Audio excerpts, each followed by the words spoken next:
সারা পৃথিবীর যত রাইটাররা আপনার ইমাম হুসাইন রাদিয়াল্লাহু তাআলা আনহুর কারবালার ইতিহাসকে লিখেছেন, প্রত্যেকেই তাদের গ্রন্থের মধ্যে উল্লেখ করেছেন at the battle of Karbala on Yazid's warder, যে আপনার কারবালার ময়দানে ইয়াজিদের ওয়ার্ডারেই ইমাম হুসাইন রাদিয়াল্লাহু তাআলা আনহুকে শাহাদাত বরণ করতে হয়েছে। ভাইরা আমার, বাবার আমার, এই জন্য আমরা ইয়াজিদকে ভালো হিসাবে দেখি না, কিন্তু তার বাবা আমিরে মুয়াবিয়াকে আমাদের সম্মান করতে হবে। আল্লাহর হাবিব রহমতের নবীর যে নখ মোবারক আর এই চুল মোবারক যেই সাহাবী সবচাইতে বেশি কাটছেন, ওই সাহাবী হলো আমিরে মুয়াবিয়া রাদিয়াল্লাহু তাআলা আনহু। হুজুরে কন্না সুবহান। আল্লাহর প্রিয় হাবিব রহমতের নবীর একখানা হাদিস যা কানজুল উম্মালের আপনার 7ম খণ্ডের মধ্যে উল্লেখ করা হয়েছে। আল্লাহর হাবিব বলেন, আবু বকর সিদ্দিক মেরে উম্মত মে সবসে জিয়াদা নরম দিল আর রহম দিল শখস হয়। আবু বকর আমার উম্মতের মধ্যে সবচাইতে নরম দিলের ব্যক্তি। সুবহানাল্লাহ বলেন। এবং ওমর ফারুক রাদিয়াল্লাহু তাআলা আনহুর শানে আল্লাহর হাবিব বলেছেন, ওমর ইবনে খাত্তাব মেরে উম্মত মে সবসে জিয়াদা ইনসাফ করনে ওয়ালা হয়, যে ওমর ফারুক রাদিয়াল্লাহু তাআলা আনহু আমার উম্মতের মধ্যে সবচাইতে ইনসাফ করনে ওয়ালা ব্যক্তি। জোরে কন্না সুবহানাল্লাহ। এবং আল্লাহর হাবিব বলেছেন যে ওসমান ইবনে আফফান মেরে উম্মত মে সবসে জিয়াদা বাহায়া ইজ্জত ওয়ালি শখস হয়, যে ওসমান ইবনে আফফান আমার উম্মতের মধ্যে সবচাইতে ইজ্জতওয়ালা ব্যক্তি। জোরে কন্না সুবহানাল্লাহ। এবং শুধু তাই নয়, আল্লাহর হাবিব রহমতের নবী বলেছেন, আলী ইবনে আবি তালিব মেরে উম্মত মে সবসে জিয়াদা বাহাদুর আর আকলমন্দ শখস হয়। আলী ইবনে আবি তালিব হলো আমার উম্মতের মধ্যে সবচাইতে মেধাবী, সবচাইতে আকলমন্দ ব্যক্তি। জোরে কন্না সুবহানাল্লাহ। এবং আমিরে মুয়াবিয়া রাদিয়াল্লাহু তাআলা আনহু সম্পর্কে আমার রাসূল বলেছেন, আমিরে মুয়াবিয়া ইবনে সুফিয়ান মেরে उम्मत में मुआविया इब्ने सुफियान मेरे उम्मत में सबसे ज्यादा सखी आदमी है। एक जबान से कन्ना सुबहान। जे আমিরে মুয়াবিয়া হলো আমার উম্মতের মধ্যে সবচাইতে বেশি দানশীল ব্যক্তি। সুবহানাল্লাহ বলে। তাহলে এই হাদিস বলেছেন আল্লাহর হাবিব রহমতের নবী।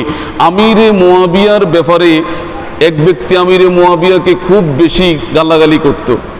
এই অবস্থায় আপনার রশিদ আল কিন্দি, এই ব্যক্তির নাম ছিল রশিদ আল কিন্দি, জাল বেদায়া ও নেহায়ার মধ্যে হাফিজ ইবনে কাসির রহমতুল্লাহি আলাইহি খুব সুন্দরভাবে বয়ান করেছেন। এই রশিদ আল কিন্দির মৃত্যুটা কেমন হয়েছে, যে এক ব্যক্তি বলেন তার এলাকার, যে আমি স্বপ্নে দেখলাম আল্লাহর হাবিব এবং সাইর খলিফা আর হলো আমিরে মুয়াবিয়া রাদিয়াল্লাহু তাআলা আনহু এক জায়গার মধ্যে বসা। এটা স্বপ্নে দেখলেন। স্বপ্নে দেখার পর হযরত আলী কাররামাল্লাহু ওয়াজহা রশিদ আল কিন্দিকে দেখিয়া বলল, ইয়া রাসূলুল্লাহ, নবী গো, এই রশিদ আল কিন্দি এই ব্যক্তি আমাদের সবচাইতে বেশি সমালোচনা করে। আল্লাহর হাবিব রহমতের নবী বললেন, আলী তুমি তাকে ধমক দিয়া দাও।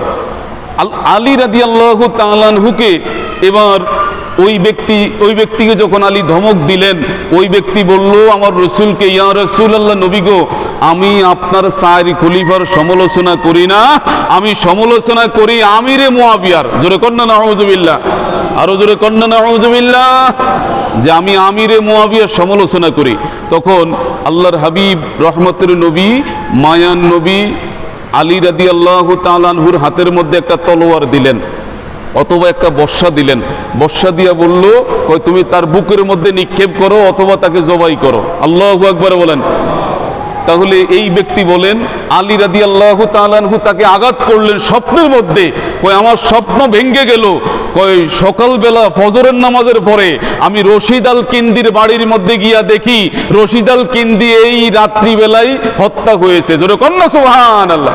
তাহলে দেখেন স্বপ্নে বিষয়টা হয়েছে, আর সকালবেলা গিয়া দেখলো সত্যিকার অর্থেই আমিরে মুয়াবিয়াকে সমালোচনা করার কারণে, আমিরে মুয়াবিয়ার বিরুদ্ধাচরণ করার কারণে রশিদ আল কিন্দিকে খতম করা হয়েছে। একটু জবান ছেড়ে কন্না সুবহানাল্লাহ। এই জন্য রাসূল বলছেন, লা তাসুব্বু আসহাবি ফামান সাব্বাহুম ফাআলাইহি লানাতুল্লাহি ওয়াল মালাইকাতু ওয়ান নাসু আজমাইন। আমার সাহাবীদেরকে গালি দিও না, আমার সাহাবীদের সমালোচনা করো না।